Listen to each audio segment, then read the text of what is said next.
Hey guys, it's Bizron. I want to try out the reflection of Kalandra mechanic again.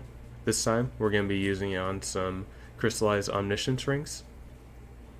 So all these rings are fractured tier 1 stats, and then I essence spammed going for tier 1 or tier 2 stats on these. I have 4 that hit tier 1 of the third stat, and then 8 that hit tier 2 stats. Some are better than others, but here's my best ring that I crafted. It has triple T1 stats, tier 1 physical damage, veiled life, and tier 2 elemental damage with attack skills. I have 2 difficulty 8 reflection of Kalandras, 2 difficulty 9s, 2 difficulty 10s, 2 difficulty 11s, 2 difficulty 12s, difficulty 13, and a difficulty 14. This one was about 6.5 divines, and then all in total for these 12 reflection of Kalandras, I paid 30 divines for all 12, and then crafting the rings cost about 16 divines to craft these 12 rings. So not a huge investment. I'm hoping to hit some really good ones. If I wanted to be safe, I could craft, instead of crafting life, I could craft mana on these, as there is a good chance that some of these stats goes negative, but there is a chance that you get 4, 5, or even all 6 of your stats to go positive, and that's what we're going for. I want to hit a really good ring while the mechanic is still available to us. We only have about 2 more months of playing around with this mechanic, so that's why I'm hoping to hit.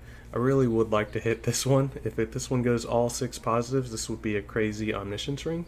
So we'll go ahead and jump into the first one. We'll start down with the difficulty 8s and see what we get. Alright, so here we are at the first one. So we're hoping this one doesn't have a ton of life or evasion, so if that goes negative, not a huge deal. We're hoping the stats and the non-channeling skills goes positive. We'll go ahead and reflect, and we hit the triple stats, but it does have non-channeling skills cost additional mana, so it will be kind of hard to run this, but we did hit triple stats on our first try. Alrighty, here we are at the next one. So again, we're using difficulty 8 for this. Let's see what we get.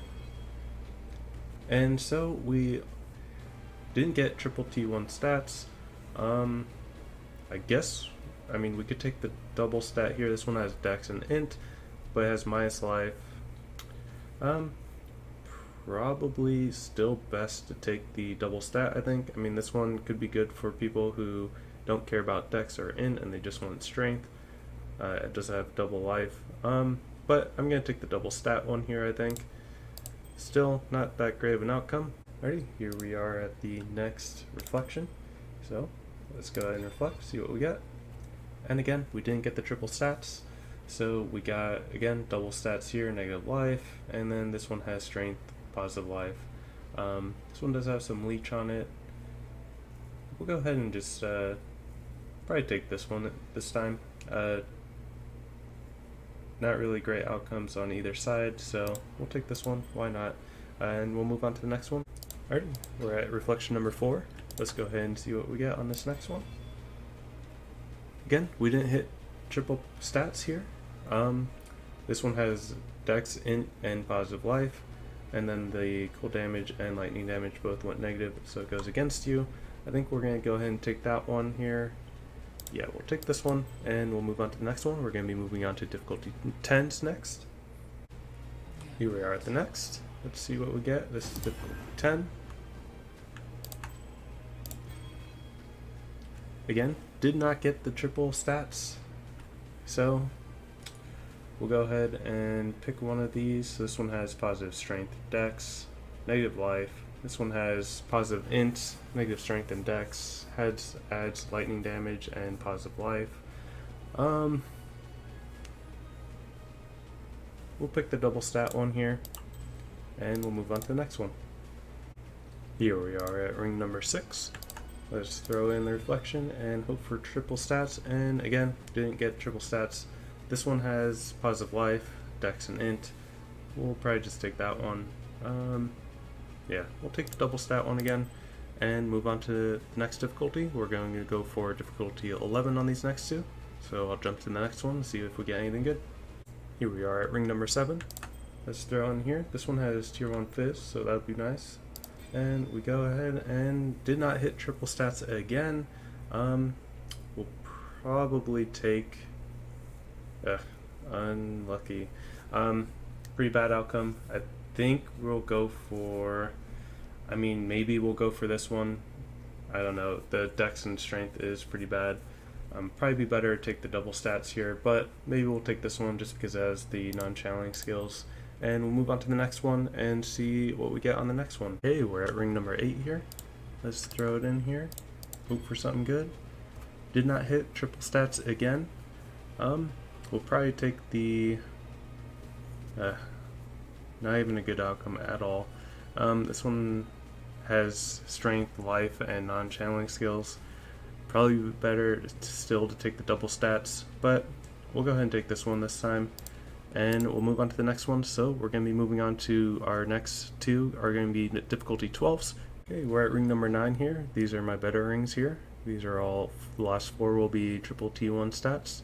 So we'll throw in here. Hopefully we get triple stats, and we didn't. So we'll probably take the double stat one again, I think. This one has life, int.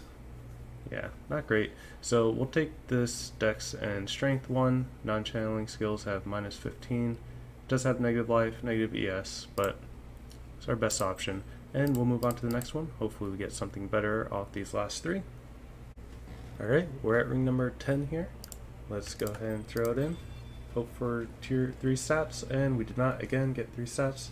So our best bet will probably be the double stat one here. This one has positive dex, strength, and positive life, and then everything else went negative, so we'll grab that one. Move on to the difficulty 13 one next. Okay, we're at ring number 11 here. So again, triple T1 stats. This one has tier 5 cold damage, veiled life, and non-channeling skills. Would probably be smarter to just craft mana on here, but we're going to go for the good one here and see if we get anything. Again, trash. So we hit int, dex, negative life. The non-channeling skills went plus mana, and then doubled the added cold. So really bad outcome again. This one would be good. We'll probably take this one, I think. Even though double stats may be better. This one has positive strength, positive life, and then the -15 mana cost. So we only got one left. This is my best ring. We're going to be using difficulty 14. We're at the 12th and final ring here. This ring is triple T1 stats, tier 1 fizz, tier 2 LE damage with attacks, and veiled life. Hopefully we hit more than 3 positives on this one. There is a small percentage chance that you hit an additional positive modifier, and you get to hit 4, 5, or 6, even all 6 of them positive. I have yet to get one of these. So far out of all 11, I've only hit 3 positives and 3 negatives. We'll go ahead and reflect, see what we get. And we did not get triple T1 stats. And yeah, just pretty bad.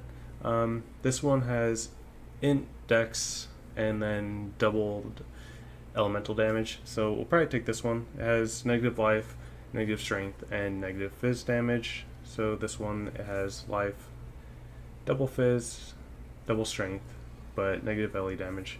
I think the best one would probably be this. Not a great outcome, so we'll go back to the hideout and check out what we got. Okay, so we finished up our 12 rings, and this is probably my best ring here. This was the only ring I hit triple positive stats on, and then it has negative life, negative evasion, and then non-channeling skills cost additional mana. The smart play probably would have been to craft flat mana on here, but like I said at the beginning of the video, I was going for that small percent chance of hitting that additional positive outcome on these rings. I don't know what that chance is, but it seems pretty low to hit 4, 5, or 6 positive outcomes. I'll go ahead and go through my rings here. So some of these rings can be somewhat useful for some other builds, but overall, not the best outcomes here. Not too happy about the outcomes. I was hoping to hit at least a few more with triple positive stats, and we only hit 1. But that's how RNG is. The sleek mechanic, I'll be honest, it's not the best, but you can still craft some of the best gear out there the game's ever seen in rings and amulets, so it's still worth that small percent chance, I think, but you're probably better off crafting these smarter way, like crafting 3 stats you want and then 3 stats that won't hurt your build, because it seems it's heavily weighted towards just giving you 3 positives and 3 negatives. Hope you guys liked this video. If you did, hit that like and subscribe button. Let me know in the comments, have you tried doing this Reflection of Kalandra mechanic this league? Did you hit 4, 5, or 6 positive outcomes? How many did you hit? Because I'm really curious. I don't know what that % chance is, but it seems really low in my opinion. Anyways, thanks for watching, and see you guys in the next video.